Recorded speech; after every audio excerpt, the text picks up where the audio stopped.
There's a specific kind that exists in a crowded the kind room, that hums the weight of forced the laughter, clinking of glasses, the empty exchanged words between who pretend to matter to one another. I've always hated it.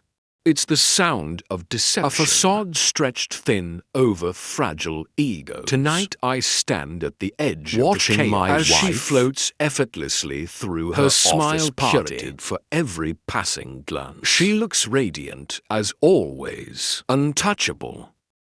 I sip my drink and let the bourbon remind me that I exist beyond the role of her husband. And then he approaches.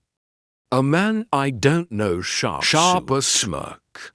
He carries himself with the arrogance who has never had the consequences of his actions. You're Olivia's husband, right? He says, his voice soaked in amusement. I've heard so much about you.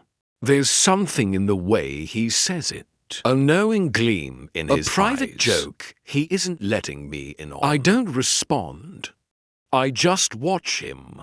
I learned long ago that silence more than words ever like could, and I was right.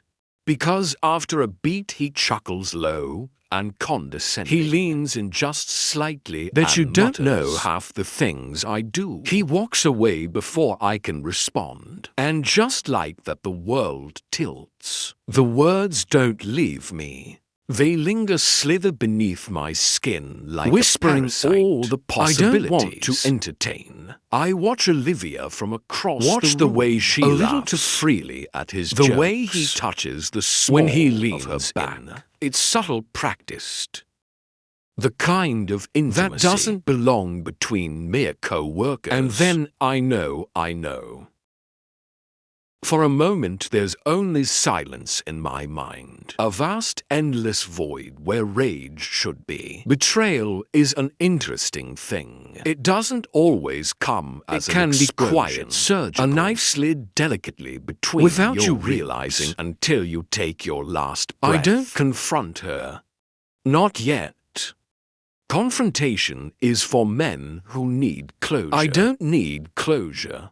I need something else. Something that will last that night.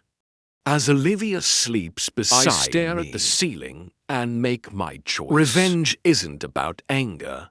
It's about balance. And I intend to correct the scales. I start small.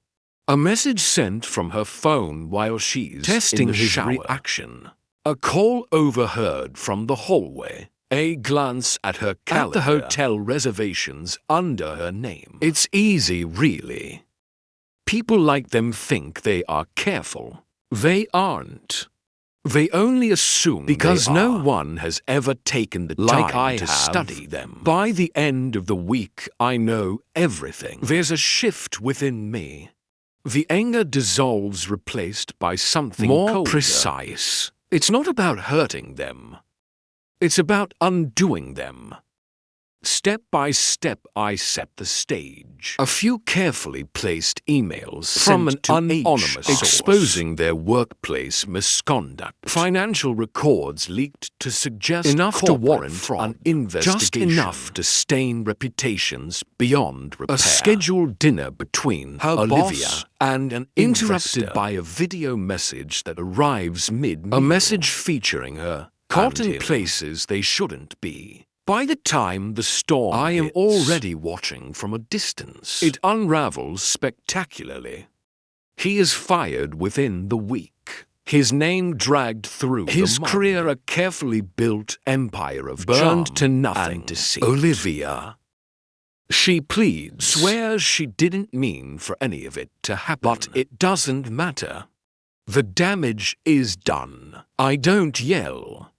I don't throw accusations. I just watch her as realization dawns, that quiet, creeping horror, as she understands that she hasn't just lost me. She's lost everything. The night before she leaves, she stands in the doorway, tears staining her cheeks. Why?